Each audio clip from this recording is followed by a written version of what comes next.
Hi.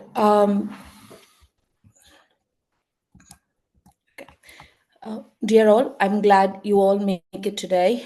I'm Dr. Srinidhi Mohan Chitra. I'm going to present you a unique case of chronic hyponatremia, which resulted in a complex neurodegenerative condition secondary to alcohol potomania. There is nil conflicts of interest, and the learning objectives for the next in this session is the journey of a patient who initially presented to us with a hyponatremia, which led to the neurodegenerative condition, and how we find out it could be secondary to the alcohol potomania, and how we involve the multidisciplinary team for to give the better quality of life to the patient, and case summary, key insights, and the references. To start off with, the journey of the patient started in 2018. The patient presented in his early 60s with a history of collapse at work. There was no significant past medical history or family history present. On examination, his vital signs were normal, and we found out his hydration status to be hypervolemic or euvolemic. On the biochemical investigation, we found out his serum sodium is very low, 108, and the radiological investigation CT head reported as an early global cerebral atrophy. I have just shown you the picture of CT brain and MRI brain of different timeline of my patient. The CT brain showing a global cortical atrophy, cerebral atrophy, which is more to his age. And in the MRI brain, we couldn't find a classical feature of PSP. This patient was on his first hospital admission. He was treated as a community acquired pneumonia, and we also found an incidental troponin level of 4798, and and it was treated as a conservative management after the cardiology opinion. With regards to his hyponatremia, we treated with the trials of both isotonic solution and fluid restriction, but we made sure it was a very slow correction. On the day of discharge, we discharged the patient with serum sodium of 120s and planned the further investigation in the community. Over the next few years, patient had a repeated hospital admission with a recurrent falls, and all through his admissions, persistent hyponatremia was present. In 2023, patient was diagnosed with SIADH with the above mentioned numbers, and meanwhile, the patient was also started developing neurological symptoms like ataxia, dysphonia, and slow speech and slow movements, and his motor functions were deteriorating.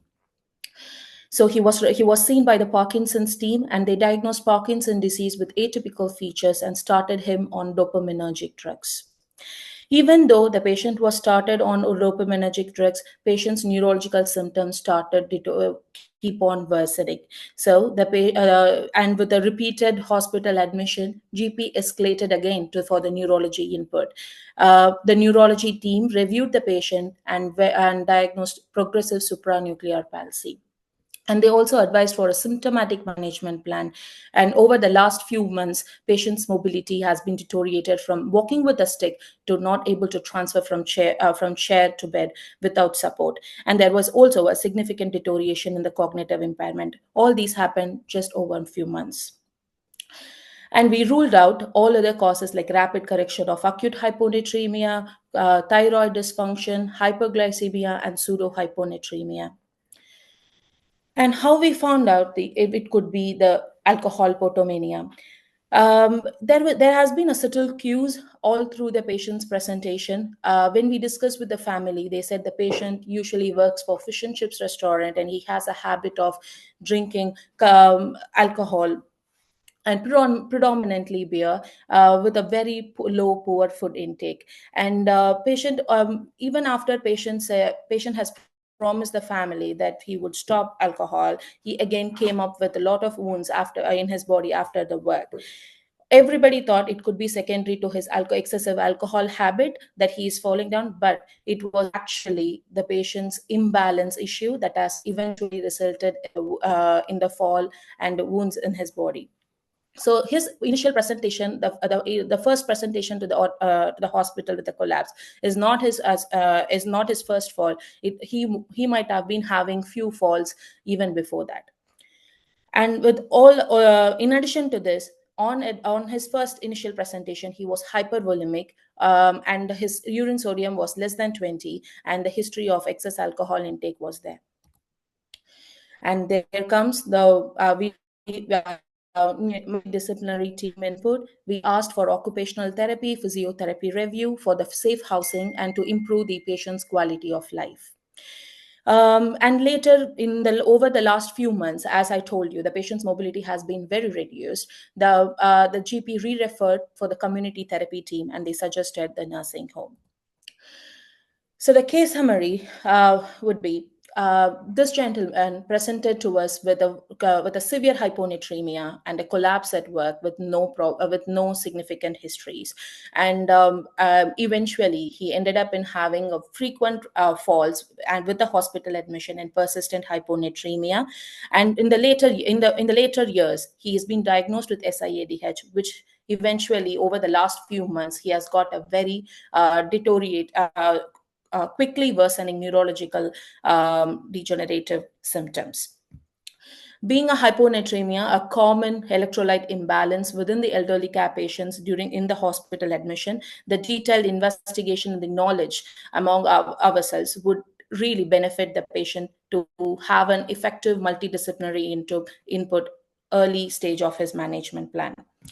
And this also, the awareness of hyponatremia, the excess alcohol intake, and its long-term complication in health, physical health and mental health in the community would create a better understanding in the outcome of both health economics and quality of life. So the key insights that I want you to take from my presentation would be: have a detailed evaluation of a symptomatic hyponatremia whenever you see elderly care patients, or even on their first presentation to the hospital. And even the evaluation, we should also make sure that we have a detailed history about the personal habits, food intake, and how their occupational occupational history, each and everything plays its important role. And also have in mind the excess alcohol consumption can also lead to some acute electrolyte imbalance to have a major consideration. And with regards to this patient, his chronic hyponatremia eventually ended up in SIADH, and that resulted in neurodegenerative symptoms. And patient had a very rapid decline in his motor function and cognitive function, which made him to not be able to walk walk with a stick, to not being able to get transferred from chair to bed, and also living in his own house and leading to the nursing home. And the early involvement of multidisciplinary input, even both in the hospital care or the community care, when you discharge a patient, or if you see a patient with recurrent fall, with recurrent hospital admission, and if you encounter hyponatremia within them, just try to involve a multidisciplinary team so that everybody in the patient's care are aware of this patient and make a good plan and to provide a good quality of care. At last, awareness of alcohol potomania among the medical professionals, both tertiary care and the primary care, which is easy to be overlooked, could also which plays an important role in managing the patients. More or less, the education about the alcohol potomania and the community and its consequences having a poor quality of life would really benefit the patients to rethink the responsible drinking with a good nutrition intake. And these are the references. Thank you. Any questions? I have attached my abstract as a link if you wish to read. And if you have any questions later, you can always email me. Thank you.